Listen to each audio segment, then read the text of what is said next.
प्यारे विद्यार्थियों, आज मैं आपको सेट 2 नवंबर 2022 कक्षा 10वीं कक्षा का विषय गणित का पेपर हल कराऊंगा। आइए करते हैं। सबसे पहला प्रश्न हमारा है 9 सीकेंड स्क्वायर ए घटा 9 टेन स्क्वायर ए। आपको ये निकालना है।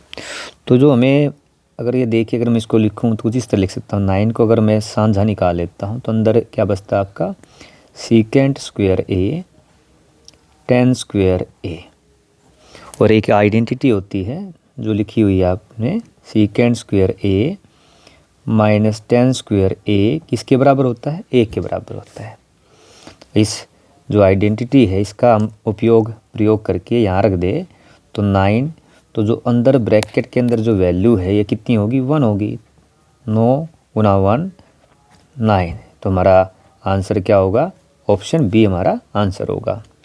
अगला प्रश्न है आपका प्रायिकता का। एक पासे को एक बार फेंका जाता है और 2 और 6 के बीच कोई संख्या प्राप्त करने की प्रायिकता निकालनी है। मैंने आपको बताया था, देखिए आपका जो प्रायिकता जो चैप्टर है इसमें बस आपको एक फार्मूला ये याद रखना है, प्रायिकता किसके बराबर होती है?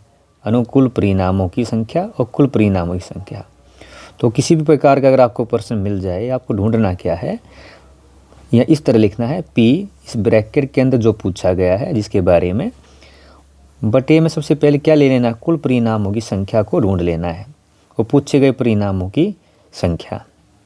अब यहाँ पे जो हमारा प्रश्न है ये देखो क्या दिया गया है, एक पासे को फेंका जाता है।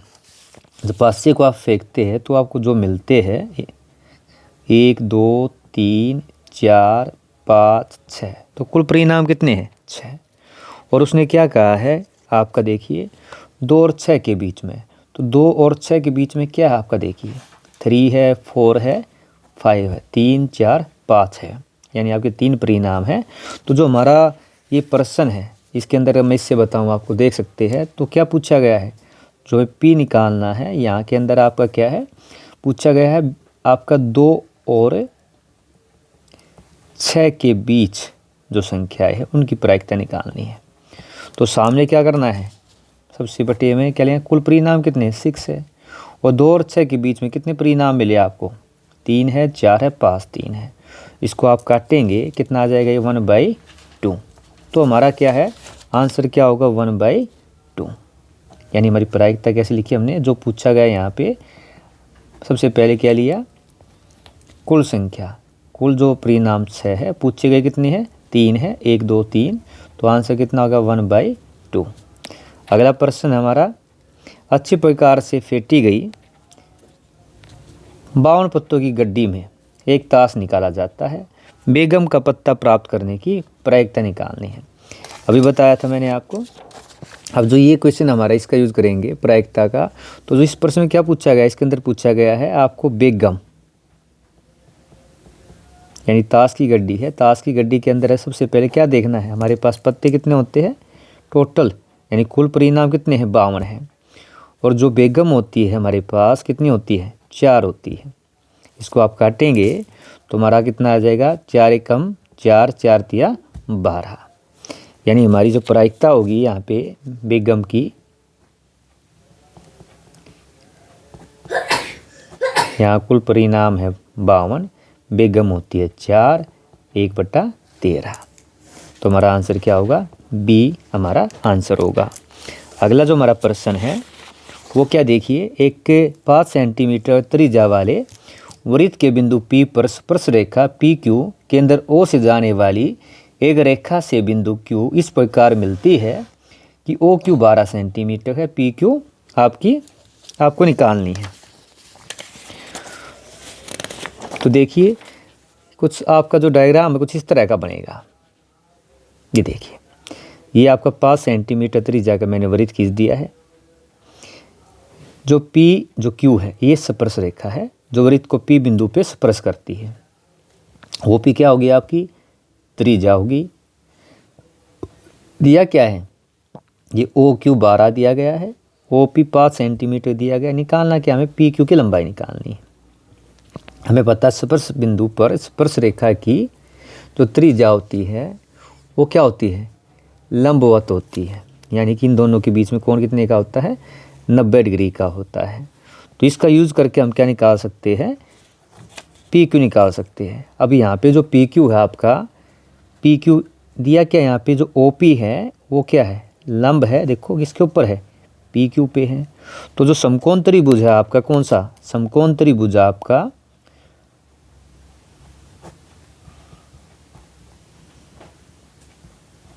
समकोण त्रिभुज ओ पी क्यू,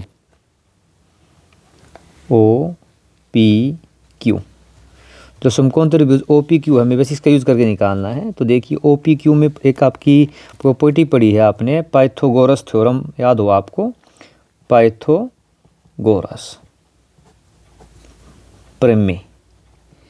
ये क्या कहती है, समकोण त्रिभुज में जो आपका कर्ण होता है, जो कर्ण का जो वर्ग होता है वो आधार के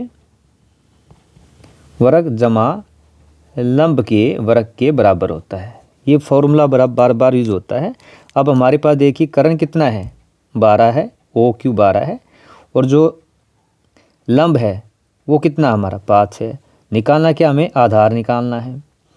तो आधार जो होगा आधार का वर्ग, यानी जब हम छोटी भुजा निकालते हैं तो बड़ा क्या कर्ण के वर्ग से जो छोटी वाला जो गिवन है उसको घटा देते हैं उसके वर्ग को।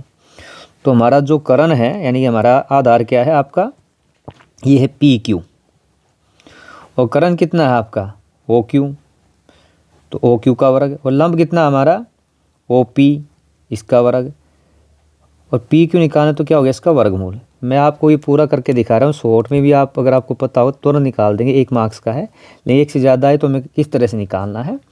तो ओ क्यू हमारा कितना है 12, तो 12 का वर्ग, और जो ओ पी है हमारा कितना है 5 का वर्ग।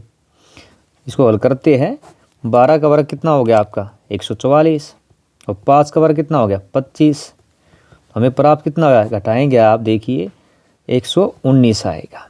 तो जो हमारा पी क्यू है यानी स्पर्श रेखा है उसकी जो लंबाई कितनी होगी 119 का वर्गमूल सेंटीमीटर। तो हमारा सही आंसर जो आपका है वो क्या होगा, आपका आंसर डी होगा। हमारा 5वां प्रश्न है, निम्नलिखित में से कौन सी संख्या किसी घटना की प्रायिकता नहीं हो सकती। तो याद रखिए सबसे मेन चीज़, सबसे पहले अगर ऑप्शन में आता है देखिए किसी की प्रोबेबिलिटी नेगेटिव तो नहीं दे रखी है, प्रायिकता, तो किसी भी घटना की जो प्रायिकता होती है वो कभी घटा नहीं हो सकती। प्रायिकता हमेशा क्या होती है, धनात्मक होती है। और फर्स्ट अगर घटागा नहीं दिया, इसके बाद क्या देखना है कि वो संख्या आपकी जो प्रायिकता है 1 से बड़ी तो नहीं है। देखिए अगर मान लो 1.5 होता तो भी क्या होती, ये प्रायिकता हमारी नहीं हो सकती, क्योंकि हमें पता है प्रायिकता जो आपकी किसी घटना की होती है वो हमेशा किसके बीच में लाई करती है, 0 और 1 के बीच में लाई करती है। जो असंभव घटना होती है उसके लिए प्रायिकता 0 होती है, जो निश्चित उसके लिए कितनी होती है 1 होती है। तो हमारा जो ऑप्शन ए है ये भी हो सकता है। जो ऑप्शन सी है इसको हम इस तरह लिख सकते हैं, प्रतिशत को 15/100, 0.7 कैसे लिख सकते 7/10, और ये पहले हमारा क्या है। और एक चीज़ याद रखना है आपका, देखिए जो नीचे वाला डिनोमिनेटर है ये हमेशा बड़ा होगा, ऊपर वाले यानी आपका हर क्या होगा अंश से बड़ा होगा। दोनों बराबर भी हो सकते हैं जब किस केस में, तब प्रायिकता 1 होती है। तो हमारा आंसर क्या है इसका बी। 6ठा प्रश्न है, अगर आपको कोण ए दिया गया है 0 तो कोट ए परिभाषित नहीं, ये आपको देखना है। तो हमें पता है कोट क्या होता है, आपको पता है कोट जो थीटा होता है, कोट ए होता है, ये 1/a में क्या होता है tan थीटा होता है। अब एक अगर tan a के बराबर होता है, अब a की वैल्यू 0 दी गई है तो tan a 0, और 1/tan 0 का मान कितना होता है 0 होता है। और ये क्या होता है आपका अपरिभाषित, एल पढ़ा आपने टेबल के अंदर, अपरिभाषित आता है, अगर आपको सारणी याद है, यानी कि कोट परिभाषित नहीं है। इसका मतलब हमारा आंसर क्या है, इसका आंसर हमारा सत्य है, कोट 0 पर परिभाषित नहीं है। अगला प्रश्न है, कोण ए के किसी मान के लिए सीकेंट ए 5/12 क्या ये संभव है। तो देखिए अगर मैं छोटा सा तब भी कोई समस्या हो, एक समकोण त्रिभुज आप बना सकते हैं। ये देखिए ऐसे,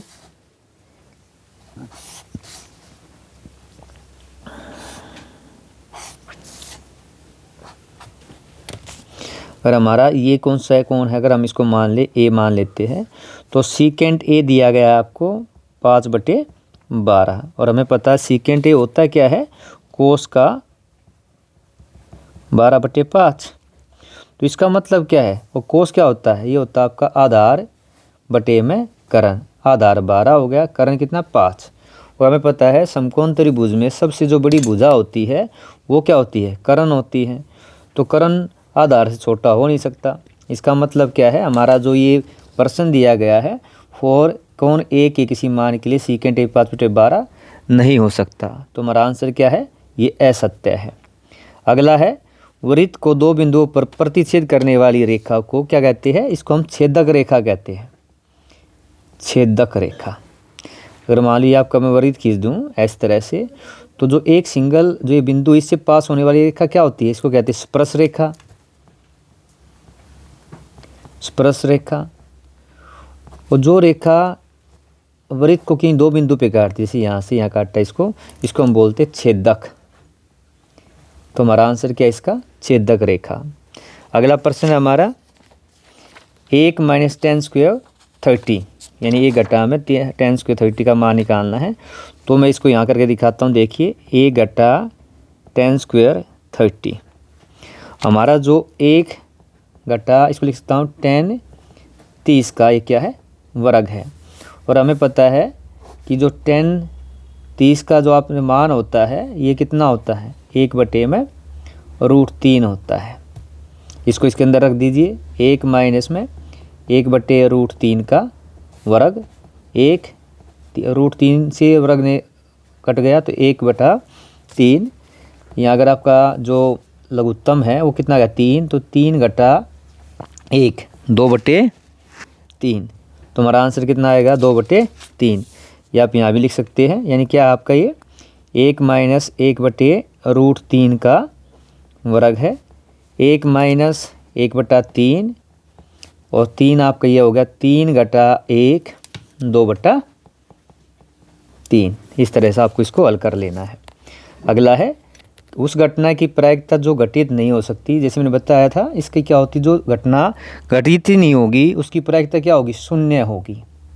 शून्य मतलब 0 होगी। और जो बिल्कुल निश्चित घटना है उसकी प्रायिकता कितनी होती है, 1 होती है। अगला प्रश्न है 11वां, यदि tan 4a बराबर कोट a घटा 20 जहाँ 4 एक न्यून कोण है तो आपको a का मान ज्ञात करना है। तो यहाँ पे क्या है, हमने जो एक प्रॉपर्टी यूज़ करनी है जो हमने पीछे भी की है, वो क्या है हमारा tan जो थीटा होता है आपको पता है ये किसके बराबर होता है, कोट 90 घटा a की थीटा के बराबर होता है। तो देखिए यहाँ पे क्या है, हम वो टर्म लेते हैं जिसके साथ जमा वाली और घटा वाली टर्म ना हो, तो हम इसके ऊपर क्या है लगा देंगे।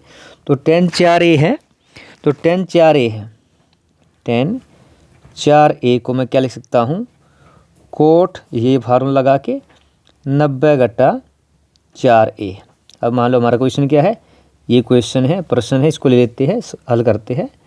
तो tan ये क्या हो गया आपका 4a बराबर कोट 90 घटा 4a।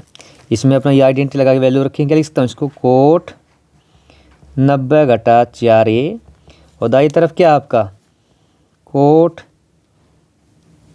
सॉरी ये हमारा हो गया कोट a माइनस में 20, ये दिया गया क्वेश्चन के अंदर हमारा जो है। अब हल करते देखिए दोनों तरफ ये एंगल है ये भी एंगल है, तो इसको अलग अलग ले लेते, क्या है एंगल भी क्या होंगे दोनों के बराबर होंगे, 90 घटा 4a a घटा 20। जो चर होते हैं जैसे 4a इनको एक तरफ इकट्ठे कर लेते हैं, -4a इधर लेगा ये भी माइनस का a, दाई तरफ क्या है 20 है, 90 दाई तरफ जाए क्या हो घटा का 90 हो जाएगा, इधर हो गया 5a और इधर हो गया 110। आप घटा से घटा काट देते हैं, a का मान हमें निकालना है, वो कितना हो जाएगा 110 बटे में 5। इसको आप काटेंगे 5 दूनी 10 5 दूनी 10, तो a का मान कितना आ गया हमारा 22। तो हमारा प्रश्न में निकालना क्या था, find the value of a, तो a आपका 22, ये हमारा आंसर होगा। अब देखिए हमारा 12वां प्रश्न है, एक पेटी में 60 डिस्क है जिन पर 1 से 60 तक की संख्याएं अंकित है। यदि इस पेटी में से एक डिस्क यादृच्छिक निकाली जाती है तो इसकी प्रायिकता ज्ञात कीजिए कि इस डिस्क पर अंकित होगी 2 अंकों की एक संख्या, एक पूर्ण संख्या। तो हमारे पास 2 प्रश्न इसके अंदर निकालने। सबसे पहले क्या देखना है, इसके अंदर क्या दिया गया है, कुल ढूंढना है आपको। तो जो कुल है, पेटी में कितनी डिस्क है, कुल जो पेटी में डिस्क है, ये हमारी पहला प्रश्न हमें ये ढूंढना है कितनी है कुल। तो कुल है हमारे पास 60 है। पे आपसे 2 प्रश्न आपके पास देखिए, ये 2 डिजिट नंबर, यानी कि आपका क्या है, 2 अंकों की संख्या। तो 2 अंकों की संख्या जो बनेगी इसके अंदर, 2 अंकों की संख्या, 2 अंकों की संख्या कौन सी होगी, कितनी संख्याएं है हमें पता है। ये लगभग टोटल कितनी बनेगी, 51 बनेगी। 51 कैसे बनी है आप देख सकते हैं, साइड में काउंटिंग करेंगे, 10 से स्टार्ट होगी, 10, 11, 12, यानी पहले 9 छोड़ दी है, और कहाँ तक, 60 तक। तो ये संख्या कितनी आएगी आपकी, जो परिणाम आपसे पूछे गए कितने आपके 51 है। तो जैसे मैंने आपको बताया था, आपको बस ये फार्मूला रखना है और निकाल देना है। अब हमें क्या दिया है, जो पूछा गया है, पूछे गए परिणाम की संख्या। तो जो हमारा P है वो क्या पूछा गया आपसे, 2 अंकों वाली संख्या इसके अंदर लिख देनी है, 2 अंकों की एक संख्या। इसकी हमें क्या निकालनी है, प्रायिकता निकालनी है। तो प्रायिकता में सबसे पहले क्या बताया था, आपको ढूंढना है कुल परिणाम। कुल परिणाम कितने हैं आपके, 60 है। और जो पूछे गए परिणाम है वे कितने हैं आपके, 51 है। कटता है, इसको काट देते हैं, 3 से देखो, 3 1 जा, 3 7 जा, 3 2 जा। तो हमारी जो प्रायिकता आएगी 17/20, 17/20। तो ये हमारा पहला प्रश्न हो गया। अगला जो पूछा गया आपसे, ये देखिए, एक पूर्ण वर्ग संख्या, यानी आपको क्या निकालनी है, पूर्ण वर्ग संख्या। पहला प्रश्न तो ये था। सेकंड में क्या है, पूर्ण वर्ग संख्या निकालनी है। तो उनकी संख्या कितनी है, पूर्ण वर्गों वाली संख्याएं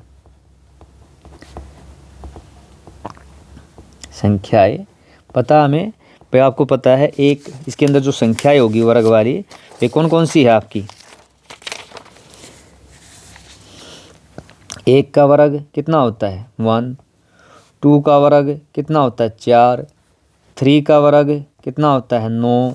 4 का वर्ग कितना होता है, 16। 5 का वर्ग कितना होता है, 25।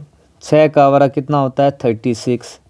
7 का वर्ग कितना होता है, 49, 49। और 8 का वर्ग कितना हो गया, 64। तो हमें 60 यानी 64 क्या हो गया, हमारी दी गई डिस्क की संख्या जो लास्ट हो कितनी, 60 है।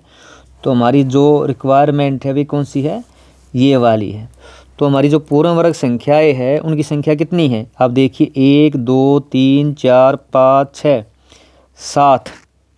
तो हमारी जो संख्या है, पूर्ण वर्ग संख्या कितनी है हमारे पास यहाँ पे आपकी, 7 है। 7 कौन कौन सी है, यहाँ लिख भी सकते हैं, 1 है, 4, 9, 16, 25, 36 और 49। तो बिल्कुल वही सेम जैसे अभी मैंने आपको बताया था, वैसे ही क्या है, आपको इसका निकाल देना है। हमारा क्या है, ये देखिए, प्रायिकता P लिखा, ब्रैकेट में क्या पूछा गया आपसे, पूर्ण वर्ग संख्या। इनकी निकालनी हमें प्रायिकता, पूर्ण वर्ग संख्या।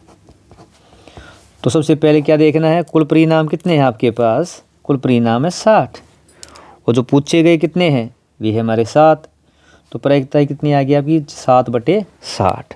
तो इस प्रकार से क्या था, आपको ये प्रश्न हल करना था। अगला हमारा प्रश्न है,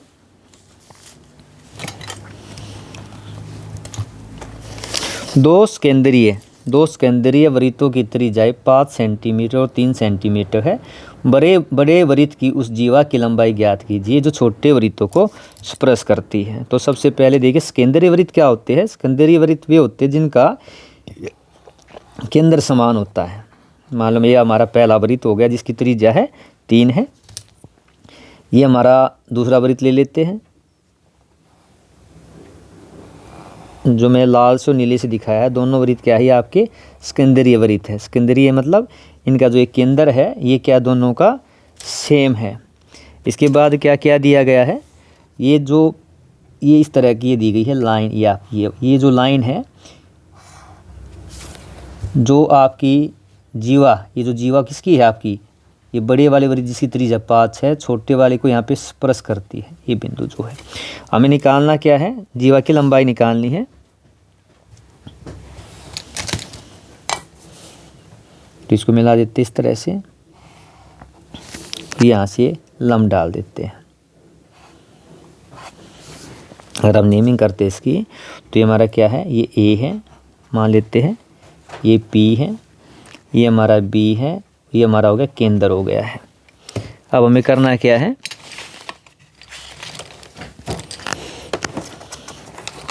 निकालनी क्या है, इस ए बी, ये हमारी जीवा है, इसकी लंबाई निकालनी।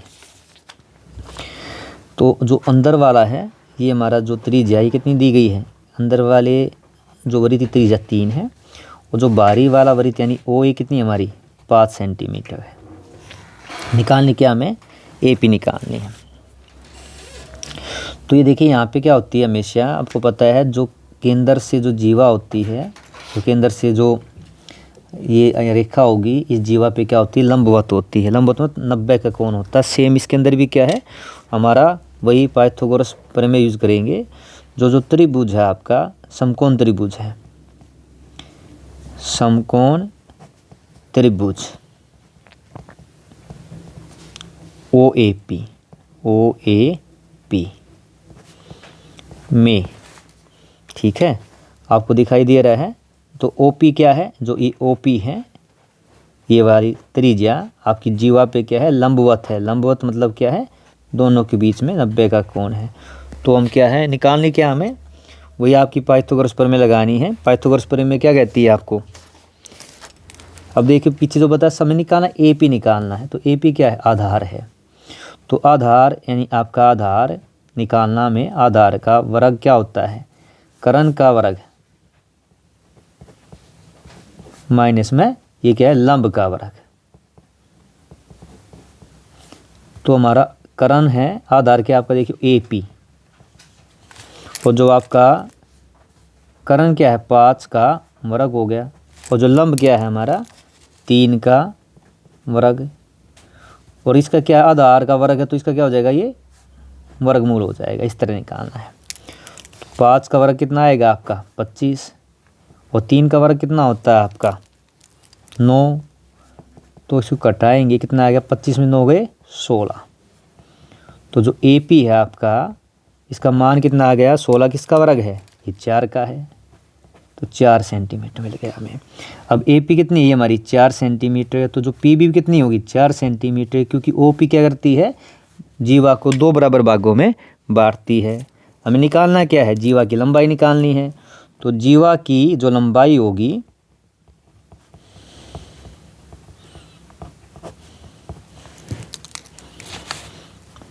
दो गुना ए पी, 2 ए पी कितना हमारा 4, तो आंसर कितना आ गया हमारा 8 सेंटीमीटर। तो जीवा की लंबाई कितनी आओगी आपकी 8 सेंटीमीटर। ये आपका प्रश्न था। अगला प्रश्न करते हैं। हमारा अंतिम प्रश्न है, भूमि के एक बिंदु से जो मीनार के पाद बिंदु से 30 मीटर की दूरी पर है, मीनार के शिखर का उन्नयन कोण 30 डिग्री है, मीनार की ऊंचाई ज्ञात कीजिए। तो सबसे पहले क्या करना है, ये आपका 9वां चैप्टर है, एक डायग्राम बना लेना है। कौन सा डायग्राम, पूरा 8वां और 9वां चैप्टर आपका समकोण त्रिभुज के ऊपर क्या है डटा है। तो हमारा जो है एक डायग्राम बना लेते हैं। ये आपका डायग्राम किस सिचुएशन, देखो ये हो गया आपका जो मीनार, ये मीनार का ये पाद बिंदु है, और मीनार की जो है क्या दिया गया है, हमें निकालनी क्या है, कि ऊंचाई निकालनी, मान लेते हैं एच निकालनी है हमें। जो आपका उन्नयन कोण क्या होता है, नीचे से जब ऊपरी तरफ देखते इधर देखते आप, तो इस एंगल को बोलते हैं उन्नयन कोण। तो ये दिया गया कितना आपको, ये 30 डिग्री दिया गया है, 30 डिग्री दिया गया है। और क्या दिया गया है, जो आपकी मीनार का पाद बिंदु है और इस बिंदु के बीच की दूरी कितनी दी गई है आपको, ये दी गई 30 मीटर। ये देखो इस तरह दी गई है। तो हमें निकालनी क्या, ऊंचाई निकालनी है। तो ये आपका क्या हो गया, ये आपका इसका हरा डायग्राम हो गया है। अब हमें निकालनी क्या है, ऊंचाई निकालनी है। तो आप इसका नंबरिंग दे सकते हैं। मान लो आप A B C, यानी हमें निकालना क्या है, तो ये मान लेते हैं ना, मान लो जो आपने चित्र में दिखाई दे रहा है उसी को लिख दो। मान लो जो आपकी मीनार है की जो ऊंचाई है, ऊंचाई h मान लेते हैं। ठीक है, दिया क्या आपके पास, देखो BC, BC क्या आपका आधार है, ये आपका जो आधार है, आधार BC, ये कितना दिया गया आपको, 30 मीटर है। दूसरी चीज़ क्या दी गई है आपको, कोण दिया गया है। देखिए ये वाला कोण दिया गया है। कोण क्या है उसका आपका ACB, ये दिया गया 30 डिग्री का। तो समकोण त्रिभुज में हमें बस इतना करना है, जो चीज़ हमें पूछी जाती है, अगर तीन चीज़ में से हमें क्या है, कोई भी एक साइड दी गई हो और एक कोण दिया गया हो, हम कोई भी क्या है आपकी त्रिकोणमितीय अनुपात यूज करके निकाल सकते हैं। तो हमारा समकोण त्रिभुज में अगर हम करें, कैसा हमारा ये समकोण त्रिभुज में, समकोण त्रिभुज का नाम क्या है, ABC समकोण त्रिभुज में निकालना क्या, हमें AB निकालना है। जो निकालना होता है उसको ऊपर रख ले, और जो गिवन क्या है आपका BC। इसके बाद क्या देखना है कि हमारी जो त्रिकोणमितीय अनुपात में क्या बनता है। हमें पता है ये आपका कोण है 30, इसके सामने सम्मुख भुजा है, आधार है, सम्मुख भुजा बटे आधार, यानी सम्मुख भुजा बटे आधार, इसको हम शॉर्ट में लिखे P बटे में B। क्या होता है बताया आपको, ये होता है हमारा tan थीटा। तो थीटा कितना हमारा 30 डिग्री दे रखा है। अब जो वैल्यू दी AB कितनी है हमारी H है, BC हमें दी गई कितनी है 30 है, और tan 30 का जो मान होता है वो कितना होता है आपका 1/√3 होता है। तो जो आपका H हो गया ये क्रॉस में गया, कितना हो गया 30/√3, इतना मीटर आ गया। हालांकि क्या है, जब बटे में रूट आ जाता है तो हम क्या करते हैं, उसके हर का प्रीमेयकरण करते हैं। तो पेपर में अगर साइड में मैं आपको दिखा तो प्रीमेयकरण कैसे करेंगे, ये जो आपको दिया गया 30/√3, इसको क्या करते हैं ऊपर नीचे √3 से गुना कर देते हैं। ऊपर आ गया 30√3, √3 गुना √3 कितना होता है 3 होता है। काटेंगे आप इसको, कितना आ गया 10√3। तो जो हमारी हाइट जो हमें मिली है वो कितनी होगी 10√3 मीटर। तो ये था आपका अंतिम प्रश्न। इस तरह से क्या आपको इसे हल करना है।